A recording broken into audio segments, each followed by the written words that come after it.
100 മുടി കയറ് വിരിക്കണമെങ്കിൽ 2 ദിവസം വേണം. ആ ഈ 100 മുടി കയറ് വിരിച്ചെന്നാൽ ഞങ്ങൾക്ക് 230 രൂപയാണ് കൂലി കിട്ടുന്നത്. ഈ 2 ദിവസത്തെ പണിയാണ് ചെയ്താലാണ് ഈ കൂലി കിട്ടുന്നത്. അത് ഞങ്ങൾക്ക് ഇന്നത്തെ സാധന വിലയായിട്ട് യാതൊരു വിധത്തിലും യോജിച്ച് പോകാൻ പറ്റണില്ല. പിന്നെ രണ്ടാമതെന്ന് പറഞ്ഞാൽ ഇതിനകത്ത് നിൽക്കണ 30% ആൾക്കാർക്കും രോഗികളാണ്. അവർക്ക് ചികിത്സയ്ക്കുള്ള കാശിനും ഭക്ഷണത്തിനുള്ള കാശിനും ഉള്ള വരുമാനം ഞങ്ങൾക്ക് കിട്ടണില്ല. അത് പരിഹരിച്ചേ പറ്റൂ. കൂലി ഞങ്ങൾക്ക് വേണം. സർക്കാർ ഞങ്ങൾക്ക് കയറ് കൊണ്ടുപോയി കാശ് തരണില്ല. അതെന്താ കാര്യം? അത് പറ്റിയല്ല സാറേ. പെൻഷൻ ഉണ്ടോ സാറേ? ഞങ്ങൾ എങ്ങനെ ജീവിക്കും? 6-7 മാസമായി ഞങ്ങൾക്ക് പെൻഷൻ കിട്ടിയിട്ട്. അങ്ങനെ നടക്കല്ല സാറേ. പിന്നെ ഇത്ര നാളിനകം ഒരു കമ്മ്യൂണിസ്റ്റുകാരും ജയിച്ചു പോയിട്ട് ഇന്ന് വരെ ഇതിനകത്ത് കയറിയിട്ടില്ല. അത് നടക്കല. ഞങ്ങൾ പൊതുപ്രവർത്തകർ ഇടയ്ക്കിടയ്ക്ക് തന്നെ ഈ മേഖലയിലെ പ്രശ്നങ്ങൾ പരിഹരിക്കാനുള്ള പരിശ്രമങ്ങൾ ഇടപെടാറുണ്ട്. ചിലപ്പോൾ വന്ന് കാണുന്നില്ല എന്നുള്ളത് പ്രയാസം ഉണ്ടാവുമല്ലോ. നമുക്കറിയാം ഇതിനകത്ത് 3 പ്രശ്നങ്ങളാണ് ഇതിനകത്ത്. കയറുവരിക്കാരുടെ കൂലി പ്രശ്നം, അതിവിടെ നേരത്തെ സൂചിപ്പിച്ചതുപോലെ എനിക്ക് ഓർമ്മയുണ്ട്, ഉമ്മൻചാണ്ടി ഗവൺമെൻറ് ഉണ്ടായിരുന്ന കാലത്താണ് അന്ന് ഞാനിന്ന് ഇവിടുത്തെ MP തന്നെയായിരുന്നു.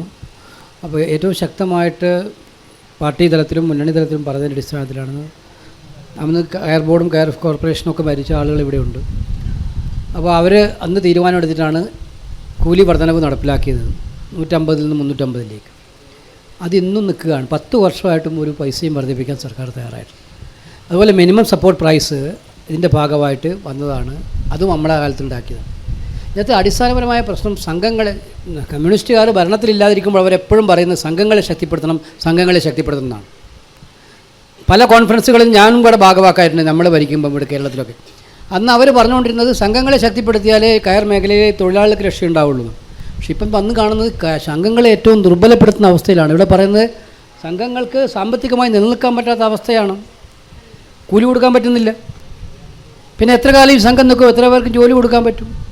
അപ്പോൾ അടിസ്ഥാനപരമായി അന്ന് നമ്മൾ സംഘങ്ങൾക്ക് 10 ലക്ഷം രൂപ വെച്ച്, എനിക്കിപ്പോഴും ഓർമ്മയുണ്ട്, അത് ഓരോ സംഘങ്ങൾക്കും കൊടുക്കാനുള്ള തീരുമാനമെടുത്ത് നടപ്പിലാക്കുകയായിരുന്നു നമ്മളെ ഗവൺമെൻറ് അന്ന് ചെയ്തത്. ഏറ്റവും കൂടുതൽ കൊട്ടിഘോഷിച്ച് ഇവർ വന്നിട്ട് സംഘങ്ങളെ തിരിഞ്ഞു നോക്കുന്നില്ല. പിന്നെ ചെറുകിടക്കാരെ പ്രശ്നം ഇവിടെ പറഞ്ഞു. 2-3 തരയിട്ടിട്ട് കയറി പിരിക്കുന്ന ആളുകളെ സംബന്ധിച്ചിടത്തോളം അവരെയും കൂടെ ശക്തിപ്പെടുത്തിയാൽ മാത്രമേ ഈ രംഗത്ത് നിലനിൽക്കുള്ളൂ. ഫാക്ടറി തൊഴിലാളികളുടെ കാര്യം വേറൊരു ഭാഗത്തുണ്ട്. അപ്പോൾ ഈ സത്യത്തിൽ നമ്മൾ നേരത്തെ പറഞ്ഞ ഏറ്റവും കഠിനമായ ജോലി ചെയ്യുന്ന, ഇപ്പം പറയുന്ന പോലെ ഈ ചൂടത്ത് ഞാനിപ്പോൾ 10 മിനിറ്റ് ഇരിക്കുമ്പോൾ തന്നെ ഒരുങ്ങിപ്പോയിട്ടിരിക്കുകയാണ്. നമ്മൾ വെയിലത്തു നിന്നാണ് വന്നത്, എന്നാൽ പോലും ഇതിവിടെ നിന്ന് ജോലി ചെയ്യുക എന്ന് പറയുന്നത് ഒരു വലിയ പ്രയാസമുള്ള കാര്യമാണ്. ഇത്രയും കഷ്ടപ്പെട്ട് ജോലി ചെയ്യുന്നവർക്ക് മറ്റേത് തൊഴിലിനേക്കാളും ഏറ്റവും താഴ്ന്ന ശമ്പളം കൊടുക്കുന്ന അവസ്ഥയാണ് ഇന്ന് കയർ മേഖലയിലുള്ളത്. ഇത് നിങ്ങളുടെ യോഗത്തിൽ വന്ന് നിങ്ങളെ സുഖിപ്പിക്കാൻ പറയുന്നതായിട്ട് നിങ്ങൾ കണക്കാക്കണ്ട, മനസ്സിൽ തട്ടി പറയുന്നത് തന്നെയാണ്. അതിനൊക്കെ തന്നെ പരിഹാരം ഉണ്ടാക്കാൻ വേണ്ടിയിട്ടുള്ള നമ്മുടെ ആലപ്പുഴ എന്ന് പറഞ്ഞാൽ ഈ ആലപ്പുഴ കയർ കൊണ്ടാണ് കയർ എക്സ്പോർട്ടിൻ്റെ കാര്യത്തിൽ ഇന്ത്യയിൽ തന്നെ ഏറ്റവും വലിയ നേട്ടം നമുക്കുണ്ടാക്കാൻ കഴിഞ്ഞത്. അതിൻ്റെ പേരിൽ കുറേ പേര് മുതലാളിമാർ എക്സ്പോർട്ട് ഒക്കെ നടത്തുന്നുണ്ട്. നല്ല കാര്യം, എക്സ്പോർട്ടിങ് നല്ല കാര്യം. പക്ഷേ അടിസ്ഥാനപരമായി തൊഴിലാളിയെ നിലനിർത്തിയില്ലെങ്കിൽ പിന്നെ നമ്മൾ എന്ത് ചെയ്യുന്ന കാര്യത്തിന് എന്താ അർത്ഥമുള്ളത്? അപ്പോൾ അതുകൊണ്ട് ഞങ്ങൾ ഉറച്ച കമ്മിറ്റ്മെൻറ്റോട് പറയുകയാണ്, ഇപ്പോൾ ഈ ഗവൺമെൻറ് കാലത്ത് ചെയ്യാൻ പറ്റുന്നത് ഞങ്ങൾ ശക്തമായി സമ്മർദ്ദം ചെലുത്തും, സമരം ചെയ്യും, അതൊക്കെ ചെയ്യും. കേന്ദ്ര സർക്കാർ 2024 ഇലക്ഷനിൽ ഒരു മാറ്റം ഉണ്ടാവും തന്നെയാണ് ഞങ്ങൾ 100% വിശ്വസിക്കുന്നത്. നമ്മുടെ പ്രകടന പത്രികയിൽ 2 സ്കീമുകൾ നിങ്ങൾ പരിശോധിക്കേണ്ടതായിരുന്നു. തൊഴിലാളികൾക്ക് വേണ്ടി മാത്രമായിട്ടൊരു പേജ്, ഒരു ഗ്യാരണ്ടി ഞങ്ങൾ പാസ്സാക്കിയിരിക്കുക, ശ്രമിക് യോജന. നമ്മുടെ ഇന്ത്യയിലെ തൊഴിലാളികൾ, അത് കയർ മേഖലയിലായാലും കൈത്തറി മേഖലയിലായാലും പരമ്പരാഗത വ്യവസായ രംഗത്തുമായിട്ടും അല്ലാതെ അസംഘടിതരും സംഘടിതരുമായിട്ടുള്ള തൊഴിലാളികൾക്കെല്ലാം വേണ്ടിയിട്ട് അവരുടെ ആരോഗ്യ പരിരക്ഷ, അവരുടെ ഇൻഷുറൻസ് സ്കീമുകൾ, അവരുടേതായിട്ടുള്ള മറ്റ് വീട്ടുകാരുടെ കുട്ടികളുടെ മക്കളുടെ പഠനങ്ങൾ, ഇതൊക്കെ സുരക്ഷിതമാക്കുന്നതിനോട് കോംപ്രഹെൻസീവായിട്ടുള്ള ഒരു ഏകീകൃത സമ്പ്രദായത്തിൽ ഒരു ബൃഹത്തായ പദ്ധതി കൊണ്ടുവരാനാണ് ഞങ്ങൾ ഉദ്ദേശിക്കുന്നത്.